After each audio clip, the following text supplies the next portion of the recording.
Jed Skeptic Media recently covered this subject, but I feel I have to correct some of the errors. So, Jed, take it away. How could you prove the shape of the Earth without looking at images from space? We could look at water. It lies level and flat, always has, always will.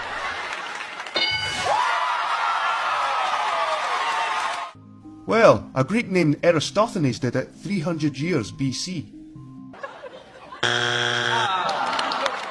Ah, man, I'm sorry about that one. He was actually born in 276 BC. So you have him at about 24 years premature, which would be pretty impressive, but I don't think it's the case. He suspected the world was round. After all, the sun and the moon are round. He also noticed the sun's rays fell in parallel lines. Oh, really? Did he notice that? Because all their observations would have told them in 275 BC that those beams of sunlight come from a close sun. In fact, Eratosthenes thought the sun was close. So, no way he thought they came in parallel lines.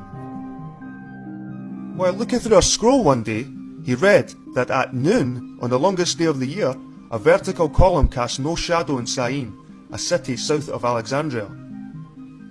Eratosthenes knew that this did not happen in Alexandria.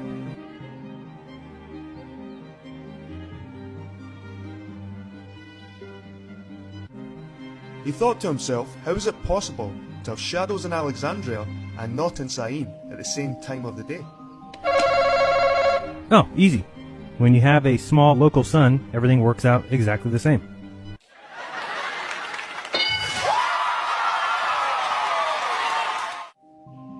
Eratosthenes figured out that the sun must be directly overhead in Syene, but not in Alexandria.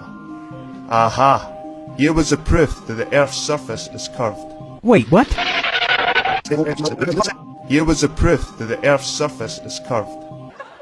That the Earth's surface is curved. Proof. No. Proof. No. Proof. No. He thought to himself, how is it possible to have shadows in Alexandria and not in Syene at the same time of the day? Alright, so I guess I'll explain it again. If you look here on the screen, we've got Syene and we've got Alexandria, and let's say we've got 500 miles between them, and you'll see the small local sun above the first pillar, which causes the second pillar to have a shadow, yet it's sitting on a plane, not on a sphere. If the angle was 1/50th of a circle, then the distance around the world must be 50 times the distance from Alexandria to Syene. Well, Jed, we appreciate it, but Eratosthenes, much like the bottom of your beloved globe, holds no weight. Next, we have a teacher trying to explain this garbage. Make sure you watch right at the beginning here, and you can actually see the moment that he realizes what he's teaching doesn't really make sense at all. And Eratosthenes realized that if you were to extend this ray of light coming in at Syene, it would go all the way to the center of the Earth, if you were to extend that line. And he realized that if you were to extend this ray of light coming in at Alexandria, it would miss the center of the Earth. But the pole setup, which was vertical, if you were to extend that line, it would go to the center of the Earth. Well, yes, I guess if you were on a ball, you might have those things happen. So now you can see part of the problem here. When the globe needs parallel rays, they use parallel rays. But as soon as an eclipse comes, well, now they need to use angled rays, as seen in this image. Not too hard to deceive people when you get to set the rules. And for all you who put so much faith into this Eratosthenes character, please take a look at his Wikipedia, which clearly says that it was unlikely, even accounting for his extremely primitive measuring tools, that Eratosthenes could have calculated an accurate measurement for the circumference of the Earth. He made 5 important assumptions, none of which, notice again, none of which are perfectly accurate. Number 1, the distance between Alexandria and Cyrene being 5,000 stadia. Number 2, that Alexandria is due north of Syene, which it's not. Number 3, that Syene lies in the Tropic of Cancer, which it doesn't. Number 4, that the Earth is a perfect sphere, which it's nowhere near. And number 5, the light rays emanating from the sun are parallel. So even Wikipedia, your go-to holy book, admits it. Alright, what I hope people notice by researching this stuff is that clearly you have to give up your belief in Eratosthenes, and most of it is evidence. Also, you need to realize that your religion is as bogus as Joseph Smith and his golden plates. So let's start the final nails into the coffin. Number 1, Eratosthenes was the head librarian and scholar at the Library of Alexandria around 250 to 200 BC. We also have Heron the Elder from Alexandria, not many years after Eratosthenes, and he also lives and was from Alexandria. Now, he wrote many books, and people have praised him many times over. However, he never, and I repeat never, mentioned Eratosthenes. Also, they both studied the same subject. So there's no way that somebody would not know about the head of the Library of Alexandria.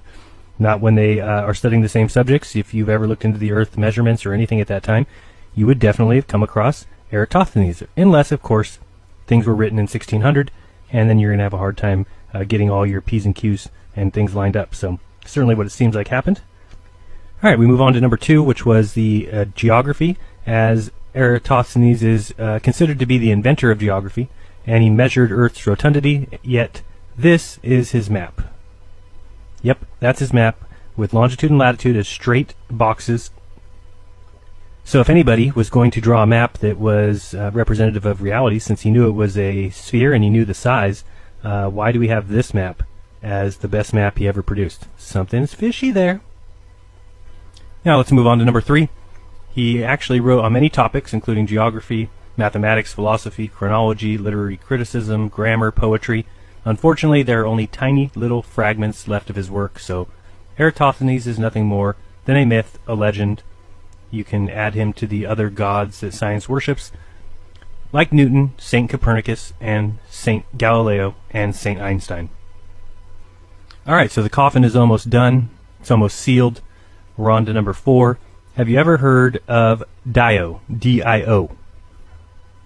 Well, many people only want to see peer-reviewed papers, so here you go. This is the International Journal of Scientific History, and what I'm about to tell you will shatter your little worship fest with Eratosthenes that every heliocentric fan seems to have. So let's get into the journal here. So to begin the journal, they first set out to show that there's no possible way that Eratosthenes had anything to do with measuring the circumference of the Earth, and if he did, he simply took numbers from earlier writers, and knowing the actual radius of the Earth, or at least what was believed at that time for those who believed in the ball, it was very easy for him to come up with a circumference, and no test needed to be done. They show a couple things here. They also show, and this will be the shocker, amongst other things, but the first one is that Eratosthenes had the sun 12 times smaller than the Earth. All right, now we're on page 2 of the journal. You can also go online, look up DIO, science journals. You can find all the past issues, and they're all free, and they make absolute great finds. This one in particular going on and saying that Eratosthenes couldn't have possibly been the one who did this trick, and they've all but proven it because of things like his distance to the moon. He had that at 780,000 stadia. I'll tell you what that comes out to in a moment. All right, so number 5 and 6 are, again, that Eratosthenes thought that the moon was 780,000 stadia, and thought that the sun was 4,080,000 stadia. Now, you could just take each of those and divide it by 1,000 to get what Eratosthenes thought he was seeing. Isn't it weird that we get 780 miles for the moon and 4,080 miles for the sun? A little bit interesting to get those distances in miles. Now, for flat earthers, isn't it interesting that we get a distance of 780 miles for the moon and just over 4,000 miles for the sun from Eratosthenes? There's no reason why his name should be brought up ever again. So, globe believers, teachers, intellectuals, it's basically time you drop the Eratosthenes myth. You're holding on to another religious dogma, and quite frankly, it's kind of embarrassing. It has been thoroughly debunked. It cannot be considered proof any longer of the globe.